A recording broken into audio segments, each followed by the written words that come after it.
오늘 저에게 주신 본문 말씀은 요한복음 13장 18절부터 30절 말씀입니다. 같이 교독하도록 하겠습니다. 제가 먼저 읽겠습니다. 나는 너희 모두를 가리켜서 말하는 것이 아니다. 나는 내가 택한 사람들을 안다. 그러나 내 빵을 먹는 자가 나를 배반하였다 한 성경 말씀이 이루어질 것이다. 내가 그 일이 일어나기 전에 너희에게 미리 말하는 것은 그 일이 일어날 때에 너희로 하여금 내가 곧 나임을 믿게 하려는 것이다. 내가 진정으로 너희에게 말한다. 내가 보내는 사람을 영접하는 사람은 나를 영접하는 사람이요 나를 영접하는 사람은 나를 보내신 분을 영접하는 사람이다. 예수께서 이 말씀을 하시고 나서 마음이 괴로우셔서 환히 드러내어 말씀하셨다. 내가 진정으로 너희에게 말한다. 너희 가운데 한 사람이 나를 팔아넘길 것이다. 제자들은 예수께서 누구를 두고 하시는 말씀인지 몰라서 서로 바라보다 보았다. 제자들 가운데 한 사람 곧 예수께서 사랑하시는 제자가 바로 예수의 품에 기대어 앉아 있었다. 시몬 베드로가 그에게 고개짓을 하여 누구를 두고 하시는 말씀인지 여쭤보라고 하였다. 그 제자가 예수의 가슴에 바짝 기대어 주님 그가 누구입니까? 하고 물었다. 예수께서 대답하셨다. 내가 이 빵 조각을 적셔서 주는 사람이 바로 그 사람이다. 그리고 그 빵 조각을 적셔서 시몬 가룟의 아들 유다에게 주셨다. 그가 빵 조각을 받자 사탄이 그에게 들어갔다. 그때 예수께서 유다에게 말씀하셨다. 내가 할 일을 어서 하여라. 그러나 거기 앉아있는 사람들 가운데서 아무도 예수께서 그에게 무슨 뜻으로 그런 말씀을 하셨는지 알지 못하였다. 어떤 이들은 유다가 돈자루를 맡고 있으므로 예수께서 그에게 명절에 그 일행이 쓸 물건을 사라고 하셨거나 또한 가난한 사람들에게 무엇을 주라고 말씀하신 것으로 생각하였다. 같이 읽습니다. 유다는 그 빵 조각을 받고 나서 곧 나갔다. 때는 밤이었다. 아멘. 오늘 본문의 내용이 일어나는 비경이 되는 사건은 직접 나와 있지는 않습니다. 그렇지만 최후의 만찬이죠. 예수께서는 준비된 다락방에서 여전히 준비되지 않은 제자들을 사랑하셔서 그들의 발을 하나하나 닦아주시고 그들과 함께 유월절 만찬을 하시는 겁니다. 예수께서는 제자들과 만찬을 하시면서 빵과 포도주를 나누어 주셨죠. 그리고 그분의 죽음을 선언하시는데 사실 모여있는 사람들 중에 앞으로 어떤 일이 일어날지 짐작이라도 할 수 있는 사람은 예수 그리스도 그분 자신과 그리고 그분을 팔기로 작정한 유다뿐이었습니다. 이 만찬의 시간이 있기 전 유다는 이미 예수를 팔기로 하고 대제사장들을 찾아가서 은 30을 받은 후였죠. 사실 예수님을 팔기로 작정하고 만찬에 참여한 유다는 사실 많은 것들이 가시방석이었을 겁니다. 예수님이 자신의 발을 씻겨주실 때 그리고 자신의 발에 닿는 그분의 손길을 느낄 때 주의 만찬에서 빵과 포도주를 나누며 이것이 자신의 살과 피라고 말씀하시는 예수님의 말씀을 들을 때 아마 가슴 답답함을 느꼈을 겁니다. 또한 예수께서 자신의 마음을 찌르는 말들을 하실 때 너희는 다 깨끗해 근데 다는 아니다. 내 빵을 먹는 자가 나를 배반하였다. 이렇게 예수께서 말씀하실 때 그리고 아예 대놓고 너희 가운데 한 사람이 나를 팔아넘길 것이다 말씀하실 때 예수께서 자신이 한 일을 이미 알고 있었구나라는 생각을 했겠죠. 그리고 이미 대제사장 무리들과 약속을 한 유다 자신은 이걸 바꾸기도 힘들었을 겁니다. 사실 시몬의 아들 가룟 유다의 신분에 대해서 우리가 정확하게 알려진 게 없습니다. 다만 학자들 의견이 이렇게 갈려지는데 가룟 사람이라는 것이 유대 남부의 그리오 사람이란 뜻으로 해석하는 학자분들이 사실 많이들 그렇게 얘기하고 있고요. 또한 라틴어 시카리오스에서 유래됐다는 견해를 가진 분들도 있습니다. 그래서 시카리오스는 시카라는 단검을 품은 자란 뜻으로 로마 지배에 저항하며 로마인이나 부역자들을 암살하는 열혈당, 급지에 있는 무장단체 자객단을 말합니다. 그러니까 유다를 열혈 자객단으로 보았던 학자들은 그가 주님의 무리에 동계를 맡으면서 현금의 일부를 자객단으로 돌렸다. 그래서 도둑질을 했다. 이렇게 보는 학자들이 있죠.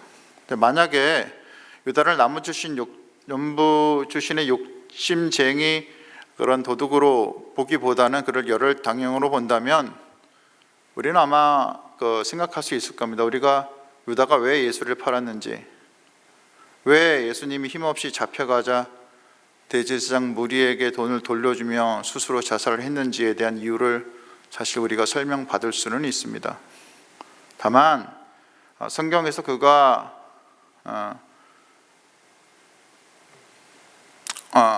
도둑이라고 얘기를 요한에게 듣기는 했지만 유다가 동계를 맡게 된 것은 사실 제자 무리 중에 돈 관리를 할 수 있을 만큼 신임이 컸다는 얘기입니다. 그리고 예수께서 사람을 잘못 보셔서 유다에게 돈을 맡길 가능성도 사실상은 없지요. 그번튼 그가 남부의 그리오 사람이건 아니면 열혈 당원 사람이건 유다는 다른 제자들도 꿈꾸었던 것처럼 그렇게 이스라엘이 로마 입장에서 조금 나아지고 회복되고 이런 것들을 원했을 겁니다. 유다가 예수의 제자로 있었던 소망 역시 예수님을 왕으로 세워서 새로운 나라를 세우는 꿈을 꾸었을 거란 말입니다. 그런데 유다가 예수님을 판 이유가 그러니까 단지 돈을 받기 위해서는 아니었을 거란 거죠. 다소 무리 있는 생각이 들어갑니다. 왜냐하면 그 돈이 그렇게 큰 돈이 아니었죠. 그냥 노예 한 사람의 값인데 조금만 일하면 벌 수 있는 돈이었기 때문입니다. 굳이 예수 안 팔아도 벌 수 있는 돈이었죠. 그러니까 예수님이 잡혀서 죽음에 가까운 위기에 처했을 때 만약에 예수께서 큰 기적을 일으키신다면 많은 사람들이 일어났을 거고 로마를 이기는 왕국을 세울 수 있을 거라 하고 학자들이 생각을 하는데, 이런 것이 사실 제가 보기엔 더 근거 있는 생각이 있을 수도 있다, 그냥 앞뒤가 타당하다 그렇게 여겨지기도 합니다. 근데 여기서 우리가 주목해야 될 게 있습니다. 오늘 본문은 아니지만 어제 본문에 13장 2절에 마귀가 유다의 마음에 예수를 팔려는 생각을 넣었다라고 말한 대목입니다.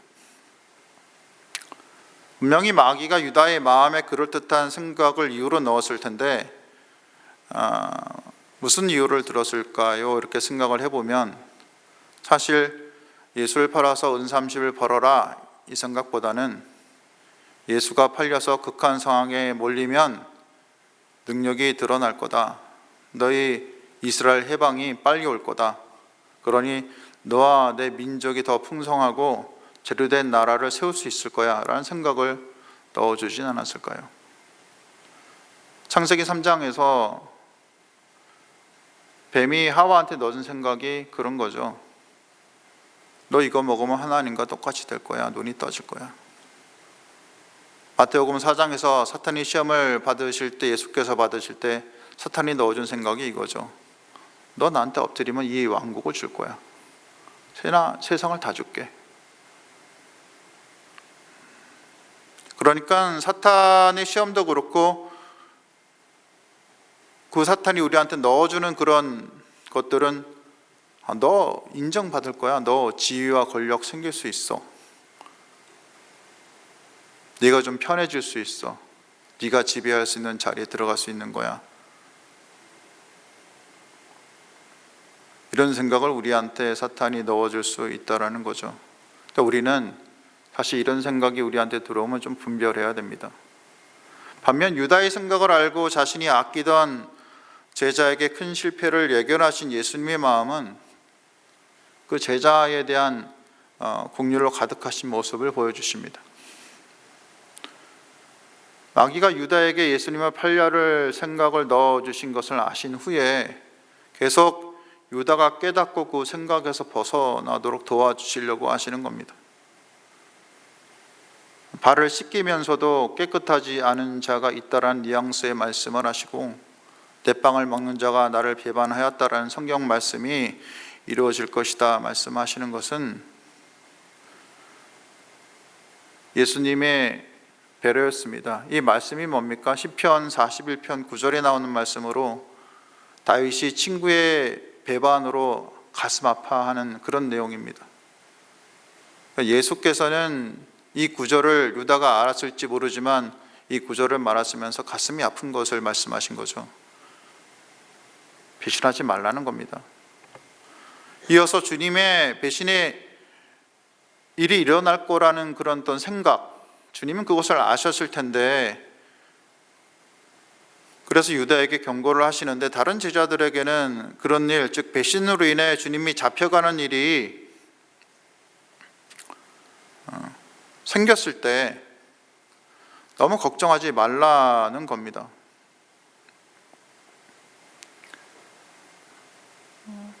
예수께서 잡혀서 십자가를 지고 죽음의 자리로 가게 된다고 할지라도 너희들은 너무 두려워하지 마라. 내가 잡혀서 끌려가는 일이 있어도 너희들은 너무 힘들어하지 마라. 오늘 말씀에 보면은 이렇게 되어 있죠. 내가 보내는 사람을 영접하는 사람은 나를 영접하는 사람이요. 20절입니다. 나를 영접하는 사람은 나를 보내신 분을 영접하는 사람이다 라고 얘기를 하셨는데, 이것은 뭐냐면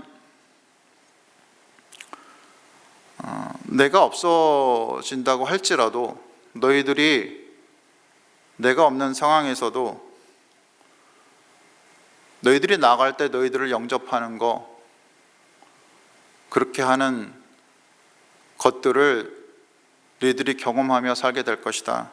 그리고 정말 나를 영접하는, 너희들을 영접하는 사람은 나를 영접하는 것처럼 나를 영접하는 사람도 하나님을 영접하는 사람이다 라고 말씀하시면서, 진정 정말 어렵고 힘든 상황이 올지라도 우리가 예수의 제자로 살아야 될 길이 무엇인지 예수께서는 말씀하셨다라는 겁니다. 예수께서 이 말씀을 하시고 마음이 괴로우셨다고 말씀하십니다. 21절에. 그러니까 예수께서의 마음이 괴롭다라고 얘기하시는 경우는 나사로가 죽으셨을 때 마음이 괴로워하셨죠. 그리고 여기서 또 마음이 괴로워하셨는데,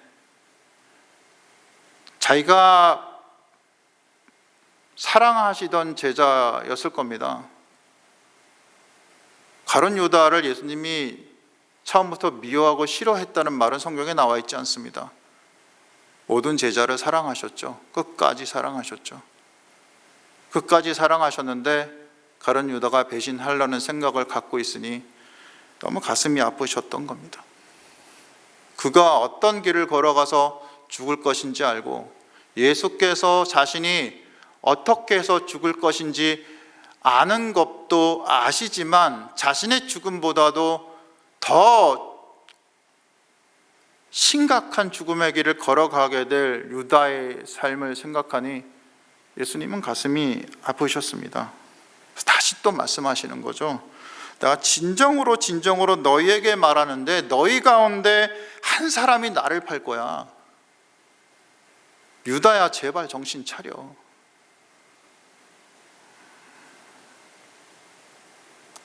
내 나머지 제자들은 이 상황을 모릅니다.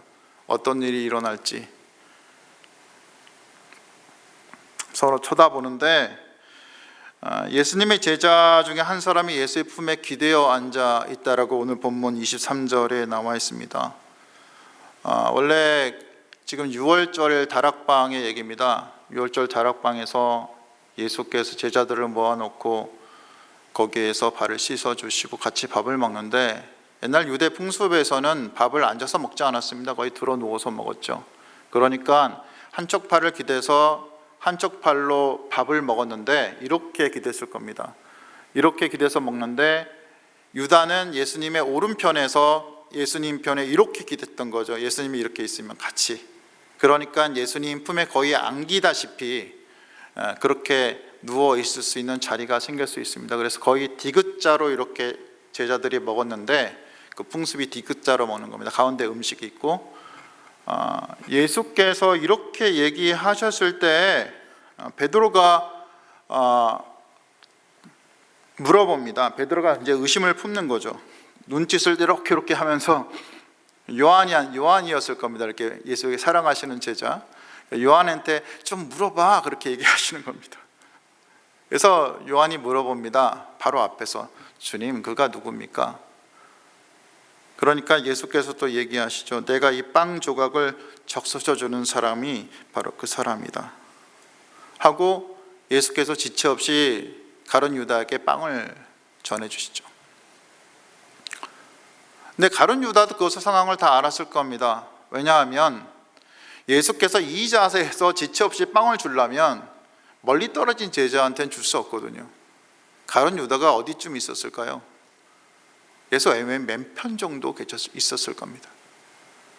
그만큼 예수가 가룟 유다를 사랑했던 겁니다. 그래서 빵을 이렇게 전해주셨겠죠. 가룟 유다는 그 옆에서 다 들었을 겁니다. 예수가 그 제자 요한하고 얘기하고 베드로가 눈짓하고, 가룟 유다는 다 들었죠. 다 들었는데도 불구하고 아무 말도 할 수 없었을 겁니다. 본인의 가슴에 품고 있던 생각들과 없어지지 않는 그 근거, 나라를 세우고 예수는 반드시 살아날 거야, 이분이 그렇게 망하진 않을 거야 하는 그 생각들과, 내가 하는 일이 옳다라는 자기 긍지와 이런 것들로 인해서 예수를 파는 것이 당연하다고 여겼을 것이기 때문입니다.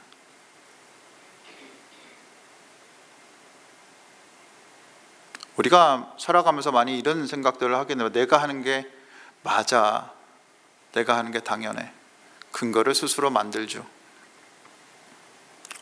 그래서 예수께서 이렇게 한 다음에 빵정을 주서 떡을 받고, 끝까지 예수께서 여러 번 얘기하셨는데도 그것을 받아들이지 않자 처음에는 사탄의 생각만 넣어줬는데 그 다음에 사탄이 그 속으로 들어갑니다.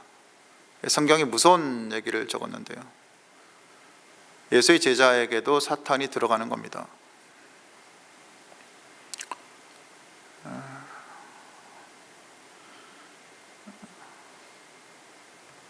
오카나 목사님의 책을 읽은 적이 있는데, 사탄이 들어가는 거에 대해서 얘기를 했었습니다. 사람 몸에 사탄이 이렇게 들어갈 수 있다는 겁니다. 우리가 영의 존재이기 때문에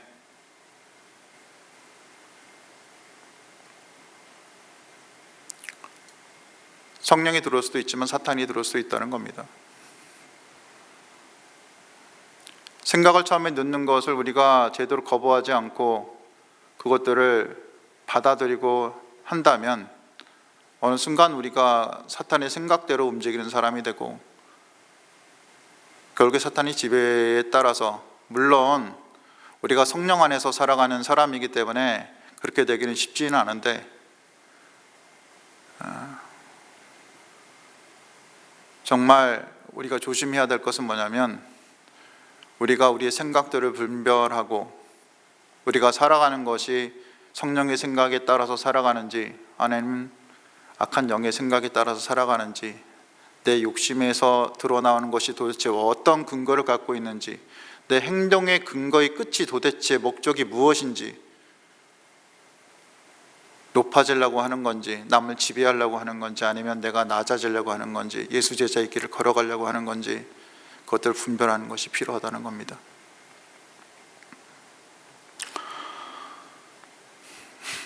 말씀을 정리합니다. 유다는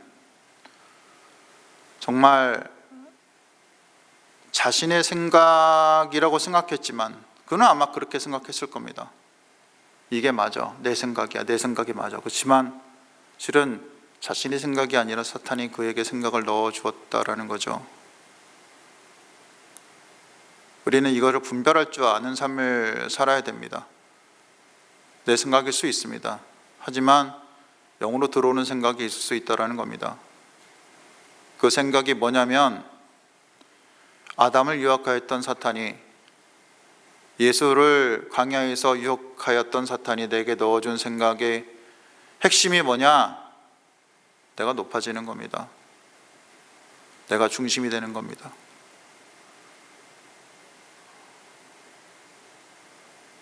우리가 그거를 생각하고 있다면 그거는 굉장히 위험할 수 있다는 생각입니다. 우리가 분별을 가져야 될 게 뭐냐면, 삶 속에서 그 분별을 가지지 못한다면 우리는 굉장히 힘든, 우리 스스로 끌려다니는, 지배되는, 우리가 지배한다고 생각하지만 결국에는 지배되는 삶을 살게 될 겁니다. 또한 생각해야 될 건 뭐냐면, 예수 그리스도께서는 그러면 어떤 삶을 사셨냐는 겁니다. 높아지려고 하는 유다를 불쌍히 여기셨습니다. 그리고 스스로도 십자가에서 죽으심으로, 십자가의 능력으로 세상을 이기셨던 분입니다. 낮아짐으로, 겸손하여짐으로. 결국 로마의 시대는 유다의 바람처럼 교회에 의해서 지배가 됐는데, 힘으로 된 것이 아니라 낮아짐으로 되었습니다. 예수께서 말씀하신 승리는 낮아짐의 승리였습니다. 우리가 이것을 깨닫고 우리 인생 길을 걸어간다면, 그 기준이 무엇이며 하나님이 말씀하시는 것의 기준과 그 기준에 따른 우리의 삶이 어떻게 행해져야 되는지를 우리는 알 수 있게 되는 겁니다.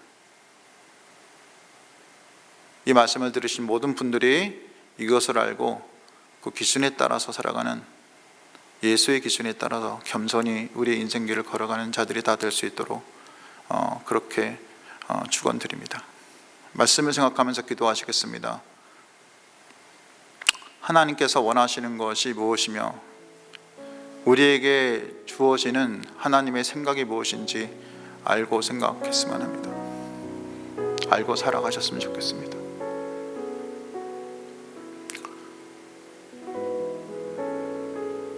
내가 정말 바라고 기도하는 것이 내가 높아지려는 생각입니까? 아니면 내가 겸손해지려는 생각입니까? 승리하고 이기면서 힘으로 이기려고 하시는 겁니까? 아니면 낮아짐으로 이기려고 하시는 겁니까? 이 스스로를 생각하며 분별하여서 살아가는 여러분이 다 되시기를 기도했으면 좋겠습니다. 두 번째, 오늘은 나라와 선교사를 위해서 기도하는 날입니다. 나라를 위해서 기도하는 날인데, 사실 이 나라가 많이 분열되어 있습니다. 권력을 가지려 하거든요. 권력을 가지려고 하니까 분열이 되죠.